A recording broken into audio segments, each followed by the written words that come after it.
Peter Dutton's spoken about cutting 36,000 public servants. Your predecessor, Bill Shorten, won the budget support to hire another 1,000 public servants in a bid to get the NDIS under control, in particular to look at eligibility for the scheme. What progress have they so far made, and what sort of people are now being rejected from the scheme that were being accepted?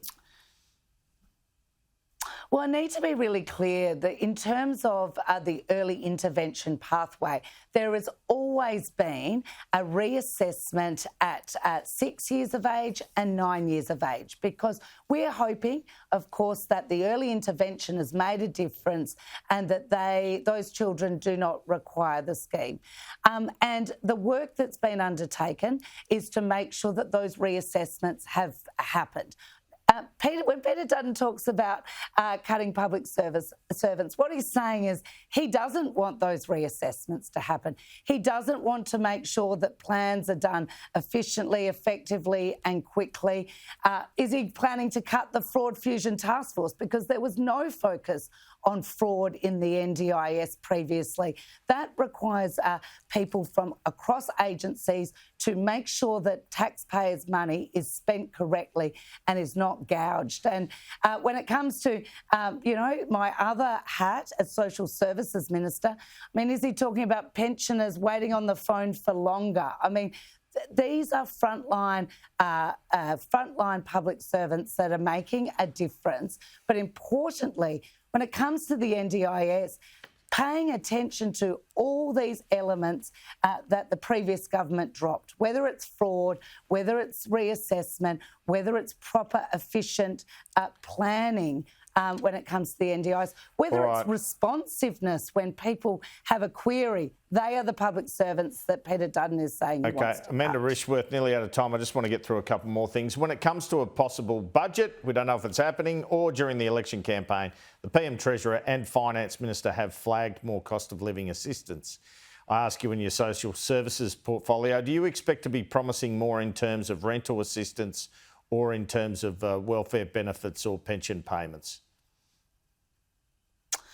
Well, firstly, we've been working through the budget process and, Andrew, you'll be not surprised. I won't be announcing what will be in the budget here today. But when it comes to our record of supporting people with cost of living, it's pretty clear.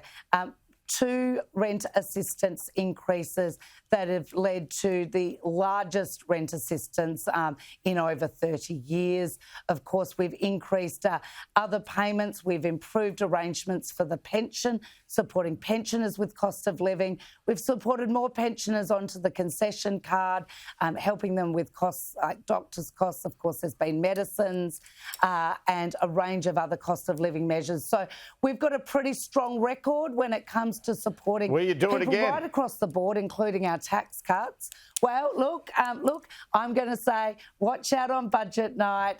Enjoy. I know you're an avid watcher of the budget and all will be revealed on budget night. Well, it sounds like you think there is a budget, Amanda Rishworth. I'm not so confident. We'll see in good time. I wanted to ask now about this issue of the anti-Semitic attacks and the criticism of the Prime Minister in terms of either he didn't get briefings and he should investigate it. That's what Peter Dutton and the opposition say.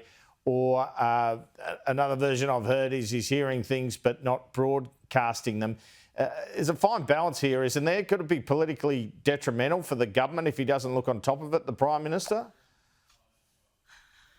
Well, look, I think this is a ridiculous criticism from Peter Dutton and just shows that all he wants to do is play politics with what is a really serious issue. It is unacceptable that there are people of Jewish faith feeling unsafe in this country. But for the government, it is about being responsible and making sure people are actually safe, not playing politics. And I have to say, ensuring police and agencies, security agencies can do their job and keep the community safe should be, in my view, the number one outcome we all want to see. So if the Leader of the Opposition just wants to play politics with this, then he should be condemned, quite frankly, because it is about what it actually leads to safety in our community that should be a priority of every Member of Parliament. All right. Health Minister Mark Butler made an announcement Friday concerning the establishment of an inquiry into the use of gender-changing medicine. Is this a bid to head off Peter Dutton doing a Donald Trump on this issue this year? Oh, look, it's not. These guidelines have not been reviewed since 2018. It is timely that the guidelines be reviewed with the most up-to-date evidence, particularly when we're talking about children. I, as a mum, would like to know that the guidelines are absolutely up to date. We've got proper medical evidence on the table, and that young people in this country are getting the best possible medical care. So it is timely that the evidence is looked at, the input from research is added, and that we have the most up-to-date medical guidelines in this country. And briefly, the nature positive bill, it looks dead in this term of Parliament. The Prime Minister's going to pull it, I understand. Oh, look, I think it's pretty clear that the Greens keep making more and more extreme demands. Peter Dutton has been incredibly oppositional to this, will not even engage. This is despite the Samuel Review identifying that both businesses wanted faster approvals and we needed stronger protections for our environment.